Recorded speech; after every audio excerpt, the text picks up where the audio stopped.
पण त्यावेळेला लोकांची मनस्थिती काय झालेली होती, एक सामाजिक धारणा काय होती, सामाजिक भावना काय होती, हे त्याचं चित्रण, शब्दचित्रण, शाब्दिक चित्रण भूषणांनी त्याच्या छंदातनं हे सगळं केलेलं आहे. तो म्हणतोय देवल गिरावते, देवळं पाडली आहेत, फिरावते निशाणा आली, आलिक्या नावानं निशाणा फिरत आहेत.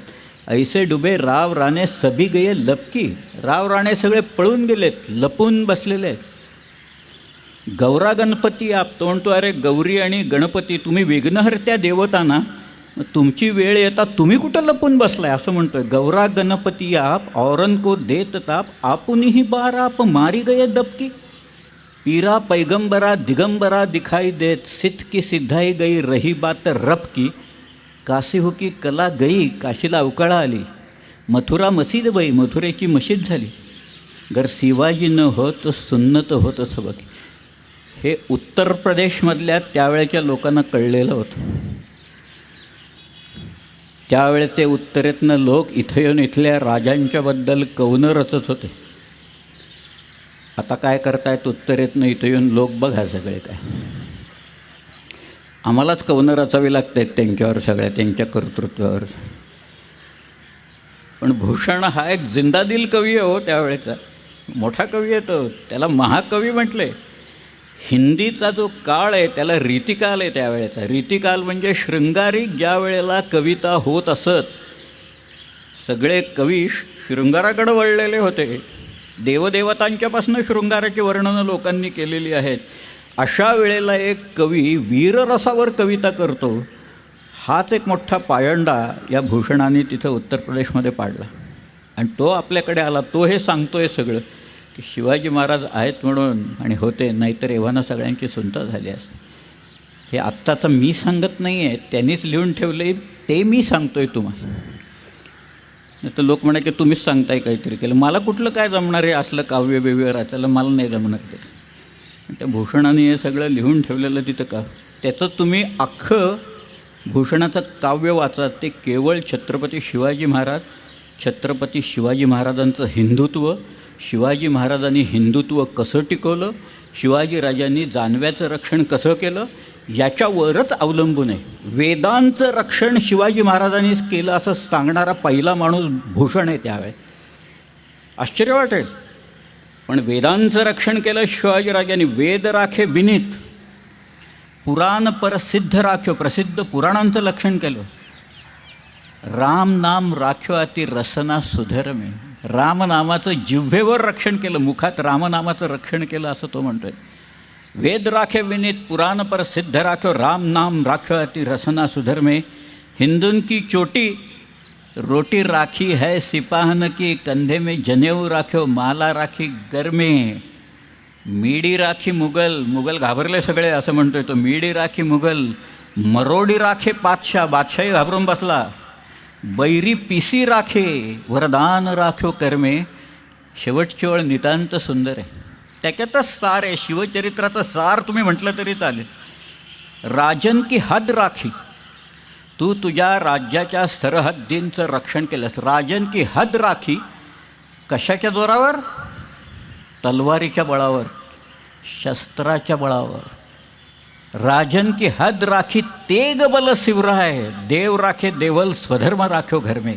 देवांचं रक्षण केलं, देवळांचं रक्षण केलं आणि स्वधर्माचं रक्षण हे राजा तू तुझ्या तलवारीच्या बळावर केलंस, हे सांगणारा भूषण पाहिला तिथं. काय सांगायचं आता त्याच्याबद्दल, आणि काय शिवाजी महाराजांच्याबद्दल किती गोष्टी सांगायच्या.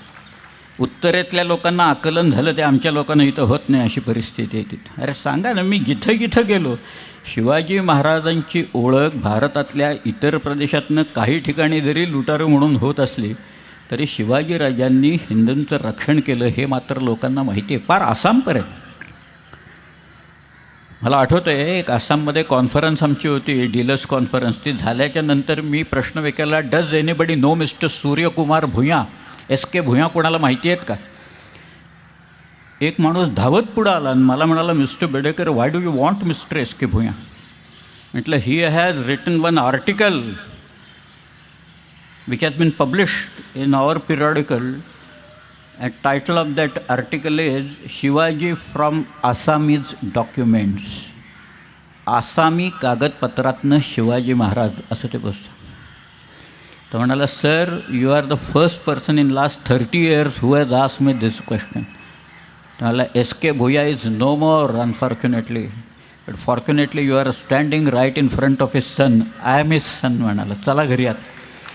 त्याने मला त्यांची पुस्तकं दाखवली आणि Lachit Borphukan and its times. Shivaji महाराजांची प्रेरणा अशी होती की मुघल हे सगळे बाहेरचे लोक आहेत, तुर्की लोक आहेत, कपट बलांनी या देशात ते आलेले आहेत आणि त्यांच्या विरुद्ध एकजूट करायला पाहिजे म्हणून आसाममधले लोक, कुचबिहारचा राजा गुवाहाटीला पत्र लिहितोय की शिवाजीराजांच्या हालचाली कशा चालल्यात त्या, आणि त्या ब्रह्मपुत्रच्या पात्रात एक तो नाविक लढाई खेळतोय.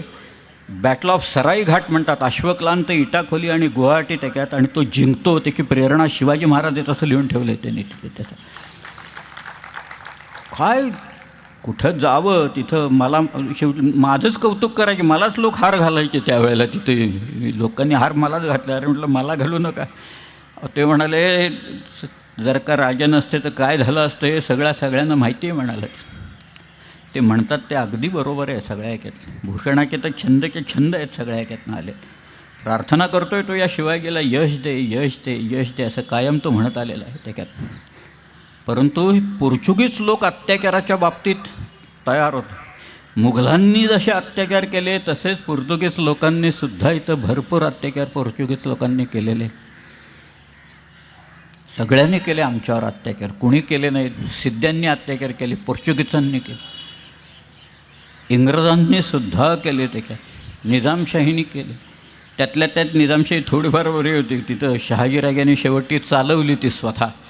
मुर्तजा नावाच्या निजामशहाच्या मुलाला, तिथला जो होता गादीवर, त्याला स्वतः मांडीवर घेऊन शहाजीराजे निजामशाहीच्या तख्तावर बसायचे आणि राज्य करायचे. त्याने एक उदाहरण शिवाजी महाराजांना घालून दिलेलं होतं. पुढे 36 साली निजामशाही घेतली, मुघलांनी आणखी ती आदिलशाहीनं वाटून घेतली. कधीतरी चिखलातसुद्धा पण एखादं कमळ उगवतो बरं का कुठं. मी तुम्हाला आदिलशाहीचं एक उदाहरण सांगतो. आदिलशाहीत एकूण 8 बादशाह झाले. अजून एक 9वा होता, मल्लू नावाचा, छोटा होता, तो वारलात. मी त्याला काही धरत नाही आहे. पण या सगळ्याच्यात एक दुसरा इब्राहिम आदिलशाह जो होता तो स्वतःला जगद्गुरू समजायचा. हा जो दुसरा इब्राहिम होता तो स्वतःला सरस्वती आणखी गणपतीचा पुत्र समजायचा. बघा आता मी म्हणतोय चिखलात कमळ कसं असतं ते. हा स्वतःला सरस्वती आणखी त्या गणपतीचा पुत्र समजायचा. त्याने तिथं श्रीकृष्णाची चित्र काढून, भगवान विष्णूंची चित्र काढून ठेवलेली आहेत. आसार महाल नावाची एक जागा आहे, लोकांनी आता पुसून टाकलेली आहेत ती, तरी पण पूर्ण पुसता आलेली नाही आहेत अशी परिस्थिती. आसार महालात विजापूरला गेलात तर दिसेल. ह्याच्या पत्राची सुरुवात, फरमानाची सुरुवात किंवा फरमानाच्या पुढच्या 2-3 ओळीत काय असेल? दुसऱ्या इब्राहिम आदिलशाच्या फरमानात, फरमाने हुमायून शर्फ सुदूर या बजानिब आमिलान हाल वैस्तक वगैरे ते आलं की तो असं लिहायचा, अच पूजा श्री सरस्वती, म्हणजे सरस्वतीची पूजा करून हे फरमान मी पाठवतो. त्याच्यात असं आहे, माझ्याकडं आहेत, दाखवीन मी. दुसरा इब्राहिम आदिलशाहनं अच पूजा श्री सरस्वती असं लिहिलेली फरमानं उपलब्ध आहे. पण एखादाच त्या सगळ्या ह्याच्यात असा एखादाच निपजतो कुठंतरी. त्याचं सगळं जे होतं ना ते सगळं नवरस असायचं बरं. त्यांनी तिथं एक नवरस, त्याचं नवरसनामा या नावाचा एक ग्रंथ रचून घेतला. ते नवरसपूर या नावाचं एक गाव वसवलं त्यांनी. त्याचा तंबोरा होता, तो गाणीबिणी म्हणायचा, रागदारी वगैरे म्हणायचा, सगळं स्वतःच म्हणायचं. त्याच्या तंबोऱ्याचं नाव होतं मोती खान, असं त्याचं नाव होतं ते तंबोऱ्याचं. आणि त्याला लोकांनी येऊन सांगितलं, अहो तुम्ही हे जे करताय सरस्वती गणपती वगैरे म्हणताय, आपल्यात हे सांगितलेलं नाही आहे, हे निषिद्ध आहे, तुम्ही जे करताय ते निषिद्ध आहे सगळं. तेव्हा या जगद्गुरूंनी उत्तर दिलं इब्राहिमाने की मग ज्या धर्मात याची पूजा सांगितली असेल सरस्वतीची आणि गणपतीची, तो धर्म मी स्वीकारीन. असं म्हटल्यावर सगळे गप्प बसले सगळे, कारण हा बादशाचं हो तिथं बसलेलं. पण अशी उदाहरणं असतात सगळ्या ह्याच्यात.